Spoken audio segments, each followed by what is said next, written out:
अब देखिए, हमने जो टॉपिक अब तक डिस्कस किए हैं, magnetic electromagnetic induction, laws of electromagnetic induction and the Lenz law. तो इस टॉपिक के अंदर हमने क्या बोला कि whenever the magnetic field or magnetic flux associated with the conductor changes, that set up an induced current or induced EMF in that conductor। तो जब भी फील्ड या फ्लक्स जो कंडक्टर से लिंक है वो यदि चेंज होगा तो उसकी वजह से क्या सेटअप होगा, मैग्नेटिक फील्ड, सॉरी उसकी वजह से क्या सेटअप होगा, इंड्यूस करंट या इंड्यूस ईएमएफ। अब मैग्नेटिक फ्लक्स क्या होता है, phi B is equal to B dot A, क्या है, B dot A, so that is equal to B A cos theta. Magnetic flux associated with the coil is B A cos theta. अब यदि magnetic flux को यदि मुझे change करना है, so change in magnetic flux किस तरीके से हो सकता है, या तो by change the magnetic field,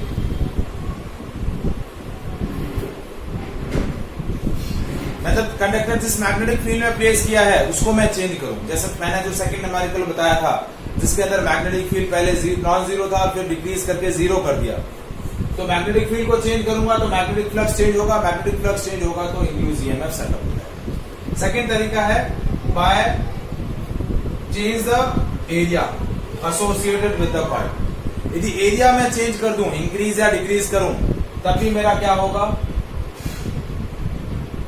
magnetic flux change होगा, मैग्नेटिक फ्लक्स चेंज होगा तो क्या हो जाएगा, मेरा इंड्यूस ईएमएफ सेटअप हो जाएगा। अब एरिया चेंज कैसे होगा, जब आपका कंडक्टर को जो है मैग्नेटिक फील्ड के अंदर मोशन करेगा, when the conductor is moving in the magnetic field, it performing the motion in the magnetic field, तो उसकी वजह से क्या होगा, एरिया चेंज होगा, एरिया चेंज होगा तो मैग्नेटिक फ्लक्स चेंज होगा, मैग्नेटिक फ्लक्स चेंज होगा तो इंड्यूस ईएमएफ सेटअप हो जाएगा। और तीसरा तरीका है बाय चेंज द थीटा।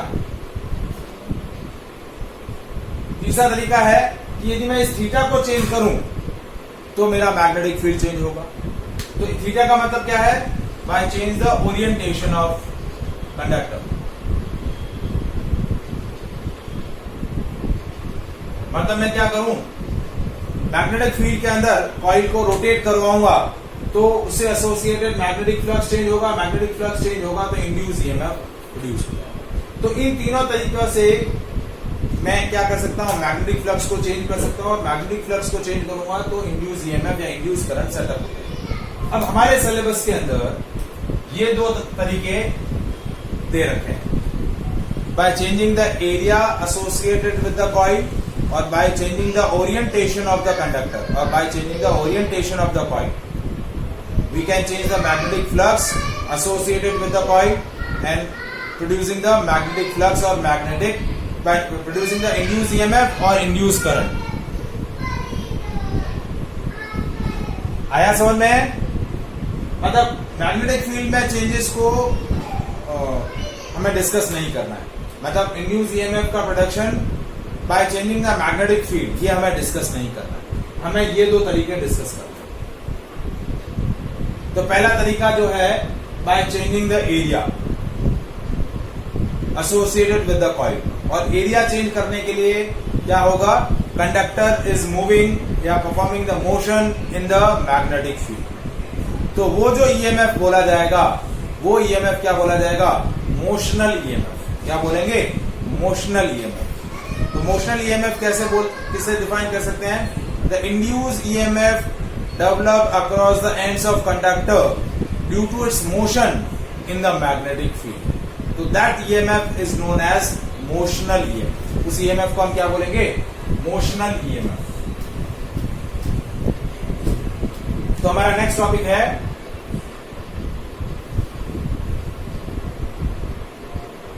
ये इस चैप्टर का पहला लॉन्ग आंसर है। पहला क्वेश्चन बनता है डिफाइन द इलेक्ट्रोमैग्नेटिक इंडक्शन या state the laws of Faraday laws of EMI. Second question बनता है what is Lenz law and how it will explain the law of conservation of energy. तीसरा जो question बनता है इस टॉपिक से वो बनता है मोशनल ईएमएफ। तो मोशनल ईएमएफ क्या है, induce EMF develop across the ends of conductor due to its motion in magnetic field. उस कंडक्टर की मैग्नेटिक फील्ड के अंदर मोशन की वजह से जो इंड्यूस ईएमएफ सेटअप होगा वो इंड्यूस ईएमएफ क्या बोला जाएगा? Motional EMF.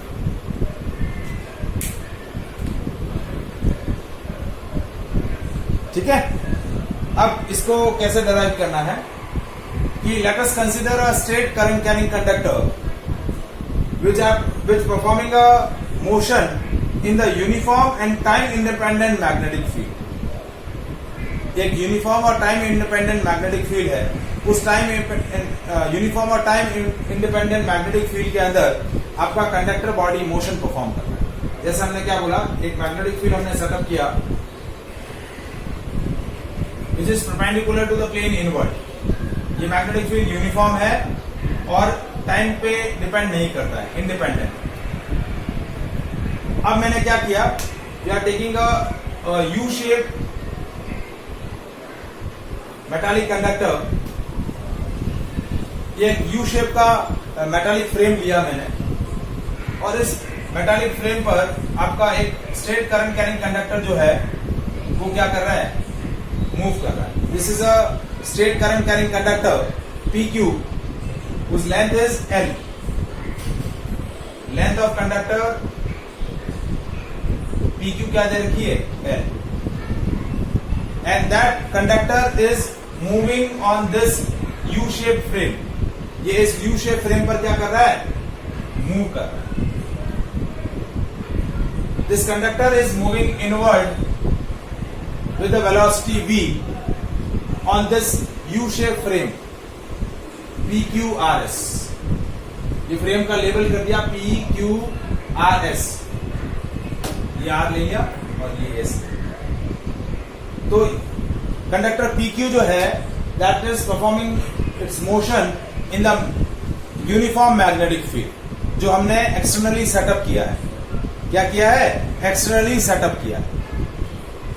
ये कंडक्टर जो है कांस्टेंट वेलोसिटी के साथ इस मैग्नेटिक फील्ड में क्या कर रहा है? रिवॉल्व कर रहा है, सॉरी ट्रेवल कर रहा है। सो वेलोसिटी ऑफ कंडक्टर आपको क्या दे रखी है? v दे, क्या दे रखी है? v दे रखी है। So rod is moving in the magnetic field in the left direction. ठीक है, अब देखिए, यदि इस रॉड की इस U शेप के एक्सट्रीम एंड से डिस्टेंस यदि इनिशियली कितनी है, यदि ये डिस्टेंस मैं ले लूं, इनिशियल डिस्टेंस मैंने ले ली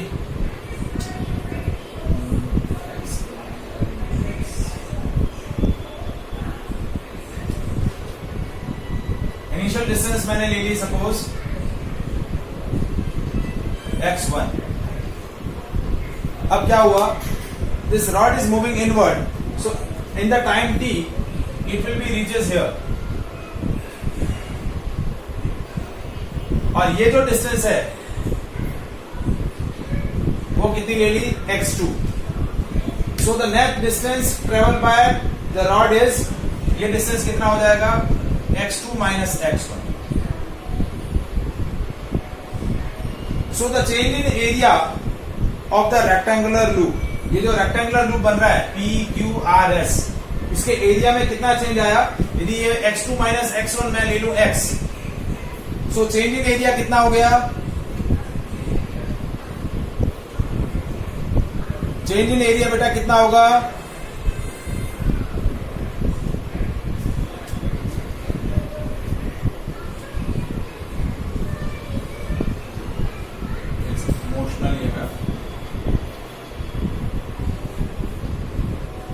change in area of rectangular loop PQRS, इसके एरिया में कितना चेंज हुआ? डेल्टा A, और चेंज इन एरिया कितना हुआ? L into x2 minus x1, क्योंकि इनिशियल एरिया कितना था?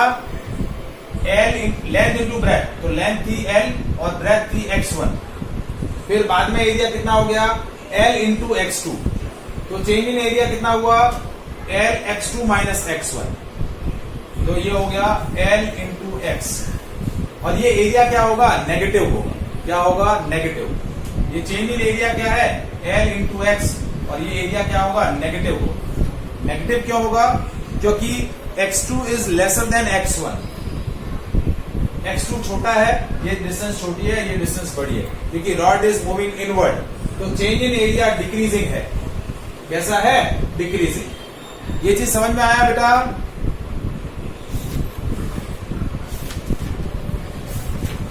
यहां तक पॉइंट समझ में आया।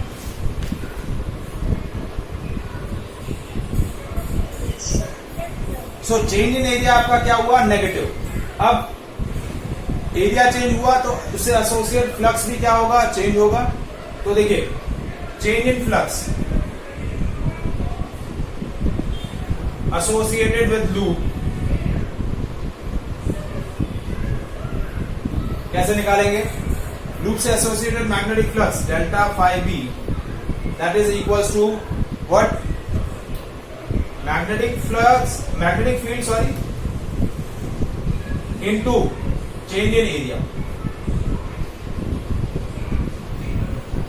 अब देखिए ये कितना है, बी, चेंज इन एरिया कितना है, एल इंटू एक्स, और वो चेंज इन एरिया नेगेटिव है, तो माइनस बी एल एक्स, और ये क्या है, कॉस जीरो। जीरो क्यों, क्योंकि ये रेक्टेंगुलर लूप ऐसे है बाहर की तरफ, तो लूप और मैग्नेटिक फील्ड जो है वो एक ही डायरेक्शन में है, तो कॉस जीरो हो गया,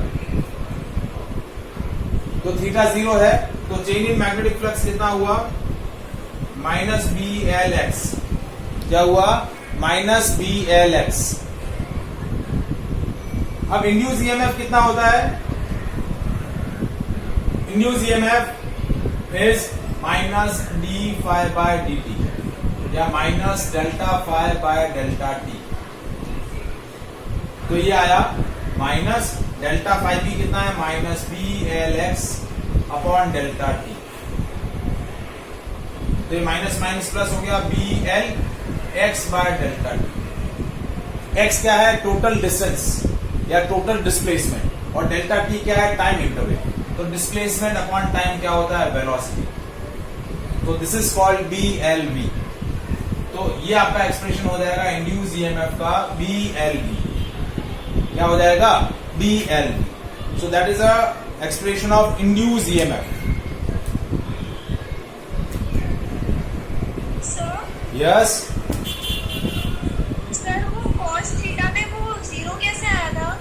क्योंकि देखिए मैग्नेटिक फील्ड कैसा है, perpendicular to the plane inward, और लूप भी क्या है, लूप का जो प्लेन है वो मैग्नेटिक फील्ड के साथ क्या रखा हुआ है, परपेंडिकुलरली रखा हुआ है, तो एरिया वेक्टर और मैग्नेटिक फील्ड क्या हो जाएंगे, पैरेलल हो जाएंगे। Loop is plane of the loop is always placed perpendicular to the magnetic field, हमेशा क्या रखा जाएगा, perpendicular to the magnetic field रखा जाएगा, ताकि क्या हो, एरिया वेक्टर और मैग्नेटिक फील्ड एक दूसरे के साथ पैरेलल में हो या फिर एंटी पैरेलल। क्योंकि देखिए यदि लूप का प्लेन और मैग्नेटिक फील्ड परपेंडिकुलर हो गए, यानी परपेंडिकुलर नहीं, पैरेलल हो गए, तो एरिया वेक्टर और मैग्नेटिक फील्ड इस तरीके से परपेंडिकुलर हो जाएंगे, इस तरीके से।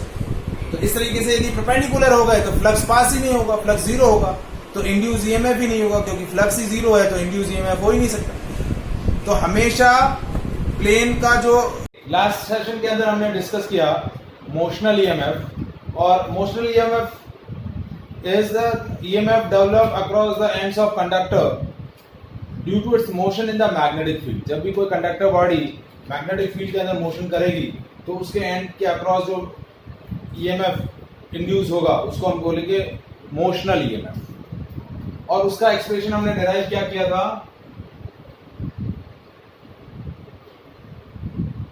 that is E equals to BVL। अब वही सेम एक्सप्रेशन हम डिराइव कर रहे हैं through concept of Lorentz force. देखिए चैप्टर 4 के अंदर हमने लॉरेंस फोर्स डिस्कस किया था। लॉरेंस फोर्स क्या था? The total force experienced by the charge particle in a electric field and magnetic field when it performing a motion in a electric field and magnetic field. तो क्या होगा? जो total force होगा, total Lawrence force क्या होगा? Q E plus V cross B, that is the expression of total Lawrence force. तो उसी Lawrence force के कंसेप्ट के बेसिस पे हम क्या डिराइव कर रहे हैं? Expression of motional EMF. ठीक है, तो सिचुएशन वही है जो हमने लास्ट आर्टिकल के अंदर ली थी। We are taking uniform and time independent magnetic field, and that magnetic field is perpendicular to the plane inward. ये magnetic field है perpendicular to the plane inward. Now we are taking a rod, एक rod लिया हमने,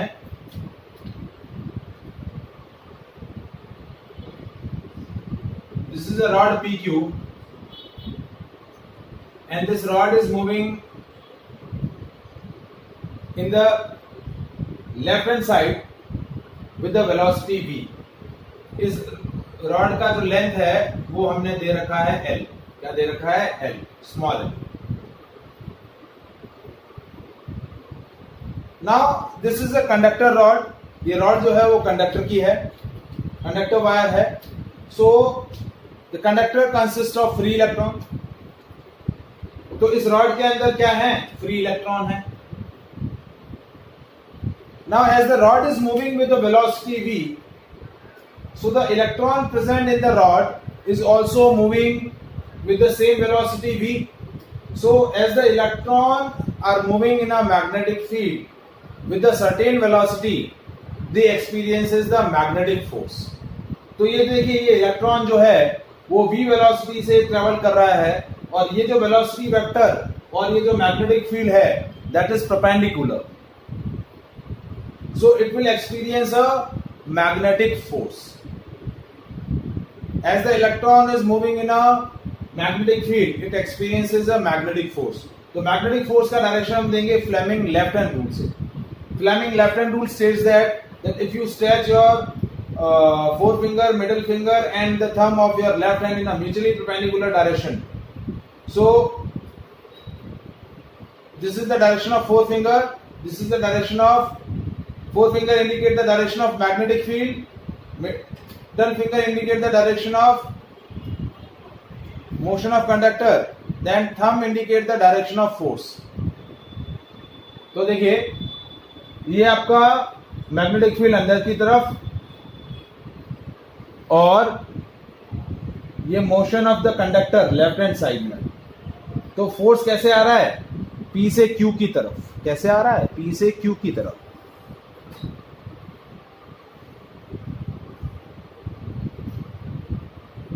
अब यदि ये positive charge होता तो पॉजिटिव चार्ज P से Q की तरफ जाता, बट इलेक्ट्रॉन नेगेटिव चार्ज है। तो फोर्स देखिए Fm क्या होगा? Fm होता है Q V क्रॉस B। इसकी पोलैरिटी नेगेटिव है, minus E V cross B। तो नेगेटिव पोलैरिटी होने की वजह से ये इलेक्ट्रॉन क्या करेंगे? इस डायरेक्शन में मूव करेंगे। Electron experiences the magnetic force from Q to P. Magnetic force on electron is from Q to P direction. ये आया समझ में बेटा?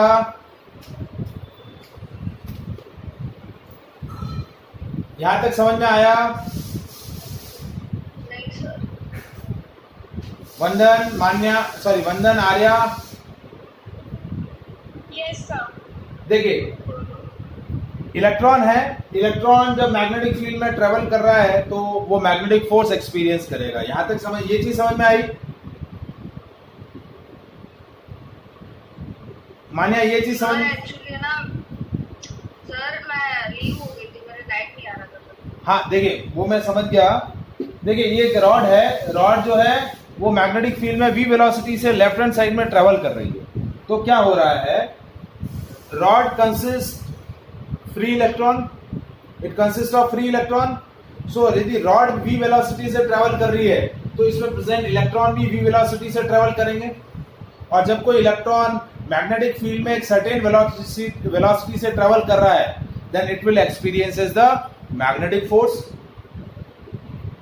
आया समझ में? अब ये मैग्नेटिक फोर्स की डायरेक्शन मुझे बता करनी है। मैग्नेटिक फोर्स की डायरेक्शन मैं फ्लेमिंग लेफ्ट हैंड रूल से लूंगा। तो फ्लेमिंग लेफ्ट हैंड रूल क्या बोलता है कि फोर फिंगर, मिडिल फिंगर और थंब को यदि आप म्यूचुअली परपेंडिकुलर स्ट्रेच करते हैं तो four finger middle magnetic field की डायरेक्शन में, ये मैग्नेटिक फील्ड की डायरेक्शन में। Middle finger is in the direction of velocity, ये middle finger in the direction of velocity. तो थंब कैसे आ रहा है? पी से क्यू आ रहा है बेटा, थंब पी से क्यू की तरफ आ रहा है।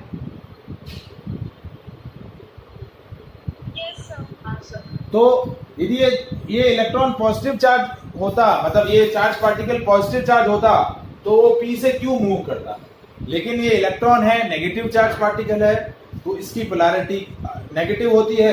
तो अब इलेक्ट्रॉन अपोजिट डायरेक्शन में फोर्स एक्सपीरियंस करेगा। तो फोर्स हुआ मैग्नेटिक फोर्स का मैग्नीट्यूड ये होगा EVB, मैग्नेटिक फोर्स का मैग्नीट्यूड होगा EVB और डायरेक्शन होगी Q से P की तरफ, क्योंकि पॉजिटिव चार्ज P से Q की तरफ मूव कर रहा है, तो नेगेटिव चार्ज होगा Q से P की तरफ। यहां आया समझ में बेटा?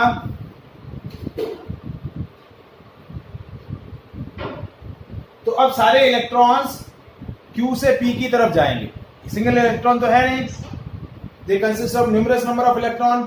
सो सारे इलेक्ट्रॉन जब Q से P की तरफ जाएंगे तो जो रॉड का P एंड है, रॉड का ये जो P एंड है ये नेगेटिव चार्ज हो जाएगा, और रॉड का ये जो Q एंड है ये पॉजिटिव चार्ज हो जाएगा। क्योंकि सारे इलेक्ट्रॉन Q से P की तरफ जा रहे हैं, तो ये जो P वाला एंड है ये नेगेटिव चार्ज हो गया, और ये जो Q वाला एंड है ये पॉजिटिव चार्ज हो गया।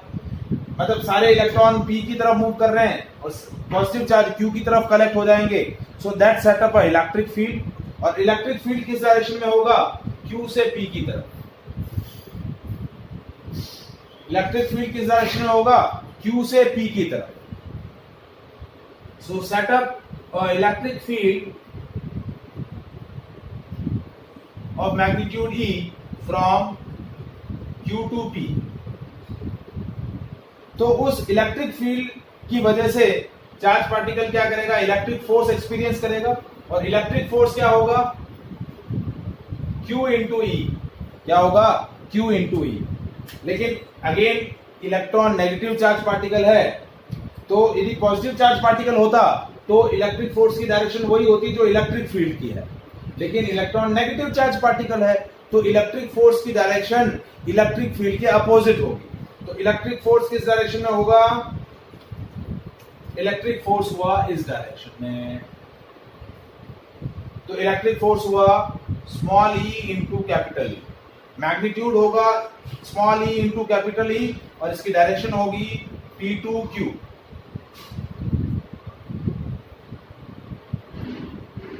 Is it clear? So initially magnetic force is more, but as the accumulation of charges or accumulation of electron increases at the end P, that increases the electric field intensity. As the electric field intensity increases, electric force increases, and one situation will become when the electric force and magnetic force are equal and opposite. And when they are equal and opposite, the movement of charged particle become resting and stops. Movement क्या हो जाएगा? Stop हो जाएगा। और जैसे ही ये movement stop हो गया तो क्या होगा? दोनों forces equal और opposite हो गए, यानी क्या हुआ? Fe is equals to Fm, यानी small e into capital E is equals to EVB। ये वेलोसिटी है, तो E से E कैंसिल, वेलोसिटी आया E बाय V। तो मतलब इलेक्ट्रॉन कांस्टेंट वेलोसिटी से क्या करेंगे? ट्रेवल करना शुरू करेंगे।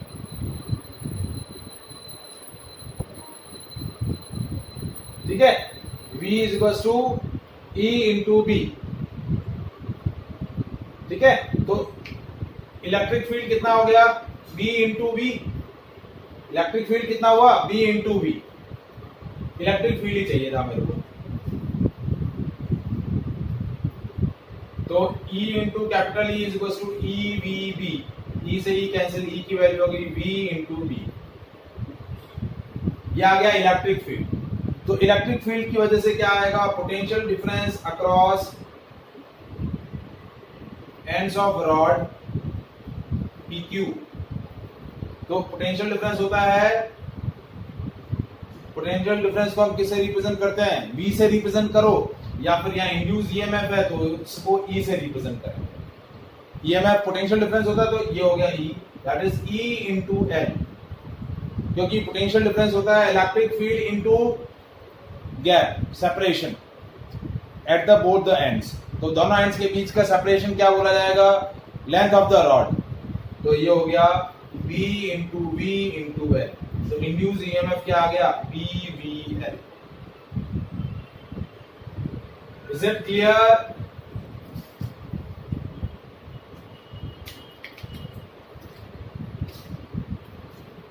समझ में आया expression?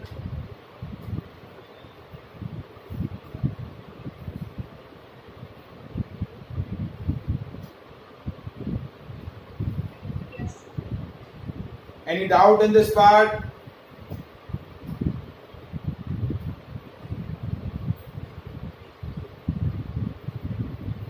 So induced EMF due to the motion of conductor in the magnetic field is BVL, और induced current क्या हो जाएगा?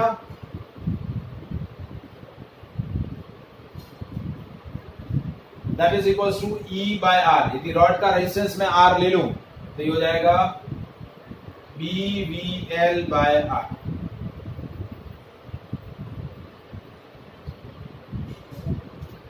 Is it clear?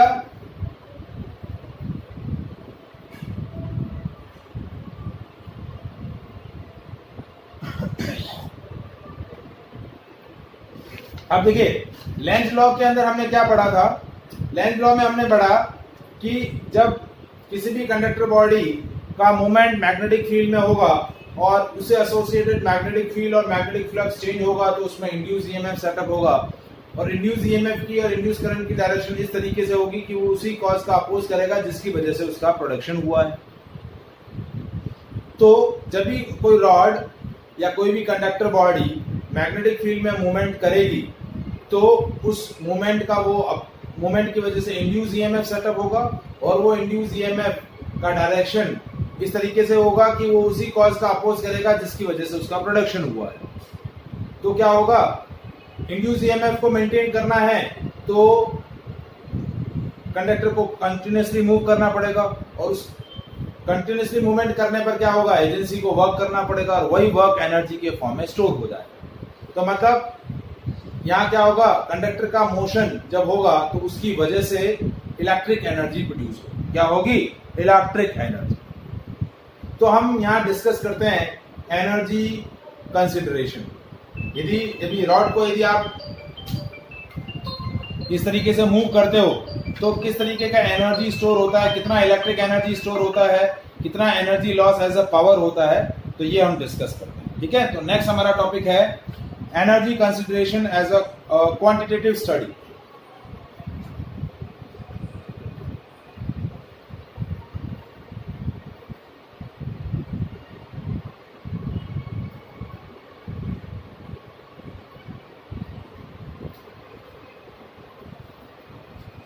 Energy consideration or quantitative study।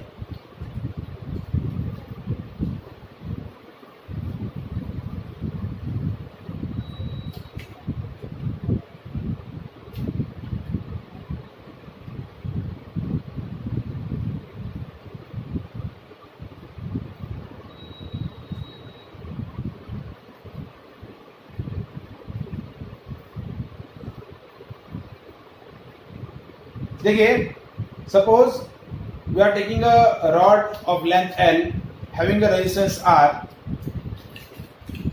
and that rod is moving in a magnetic field with the velocity V। ठीक है. So due to its motion in the magnetic field, induced EMF set up in the end of the rod and induced current is also set up. तो induced EMF कितना होगा?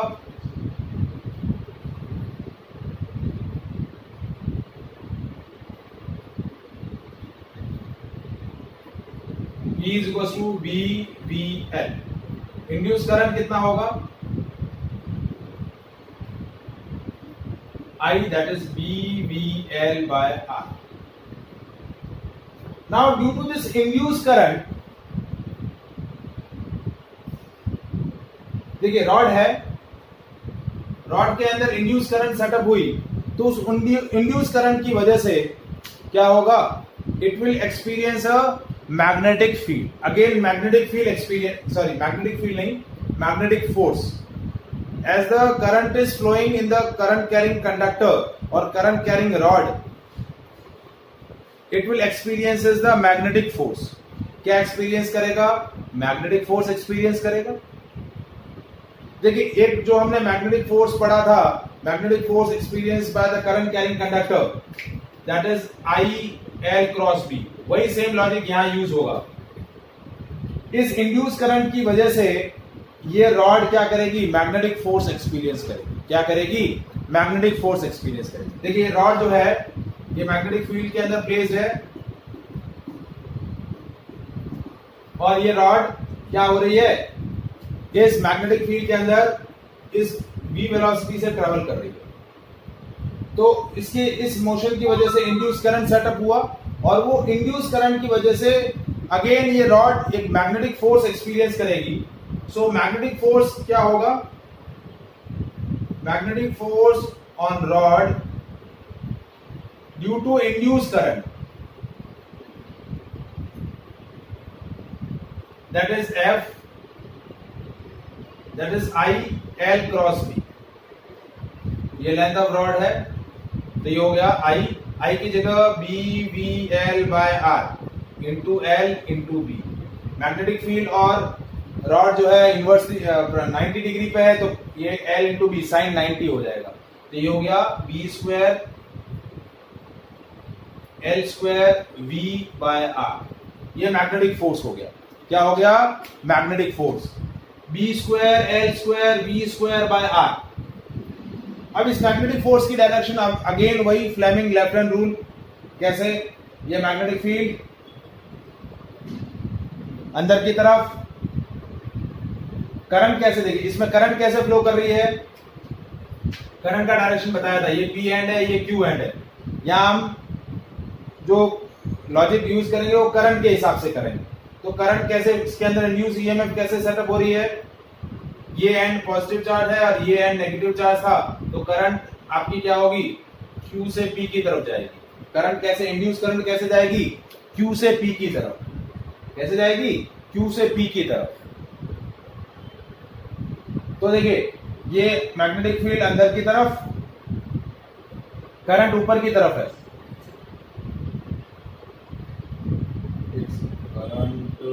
Current का direction उल्टा होगा.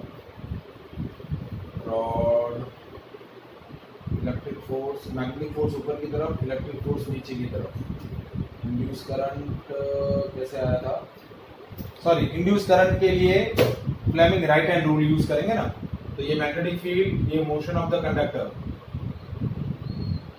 Sorry motion of the conductor. Induce current आएगा इस तरीके से. इंड्यूस करंट आएगा आपका P से Q की तरफ. ये इंड्यूस करंट नीचे की तरफ. देखिए इंड्यूस करंट का डायरेक्शन कैसे निकाला? फ्लेमिंग राइट हैंड रूल से.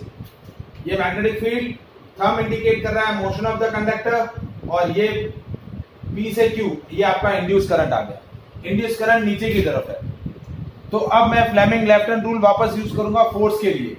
ये मैग्नेटिक फील्ड अंदर की तरफ, करंट नीचे की तरफ, तो मैग्नेटिक फोर्स कैसे लग रहा है? बाहर की तरफ. तो ये जो मैग्नेटिक फोर्स इंड्यूस करंट की वजह से सेटअप हुआ, वो क्या करेगा? इस रॉड को वापस मैग्नेटिक फील्ड के बाहर लाएगा. वेलोसिटी के अगेंस्ट वो उसको बाहर की तरफ खींचेगा. आप अंदर देखिए, एजेंसी अंदर की तरफ ले जा रही है, जैसे जैसे रॉड अंदर की तरफ जाएगी इंड्यूस ईएमएफ सेटअप होगा, इंड्यूस करंट सेटअप होगी, वो इंड्यूस करंट की वजह से मैग्नेटिक फोर्स सेटअप होगा और वो मैग्नेटिक फोर्स रॉड को बाहर की तरफ लाएगा। तो क्या होगा, यदि आपको रॉड को इंड्यूस ईएमएफ कंटिन्यूसली चाहिए तो रॉड को अंदर ले जाना पड़ेगा, और रॉड को अंदर ले जाओगे तो मैग्नेटिक फोर्स कंटिन्यूसली बाहर की तरफ लगता रहेगा। तो एजेंसी वर्क कर रही है, वो एजेंसी किसी न किसी दूसरे काम में खर्च हो रही है। वो खर्च किस में हो रही है, रॉड को वापस बाहर की तरफ लाने में। तो एनर्जी एक फॉर्म से क्या हो रही है, दूसरे फॉर्म में कन्वर्ट हो रही है। This is called energy consideration. आपने इंड्यूस ईएमएफ यानी इलेक्ट्रिक एनर्जी प्रोड्यूस किया रॉड को अंदर की तरफ मूव करने में, उस इंड्यूस करंट से वापस मैग्नेटिक फोर्स क्रिएट हुआ और वो मैग्नेटिक फोर्स रॉड को वापस क्या लेके आ रही है, बाहर की तरफ लेके आ रही है। तो आपको क्या करना है, यदि इस रॉड को अंदर की तरफ लेके जाना है तो कंटिन्यूसली आपको एजेंसी की रिक्वायरमेंट होगी और वो एजेंसी कुछ ना कुछ वर्क करेगी, कुछ ना कुछ पावर रिक्वायरमेंट होगा। तो पावर कितना रिक्वायरमेंट होगा, यदि इस रॉड को कंटिन्यूसली अंदर की तरफ मूव करना है, so power required to move the rod inward, power consume कितना होगा, P is equal to F into V। तो F की वैल्यू है B square L square V by R into V। तो पावर कितना हो गया, P is equal to B square L square V square by R। ये power का expression आ गया।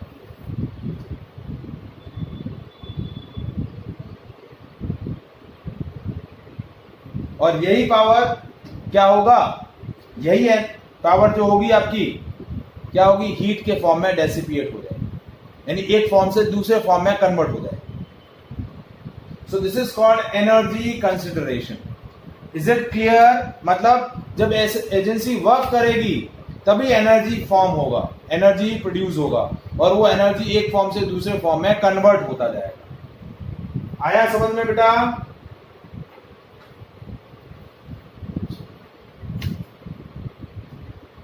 वंदन।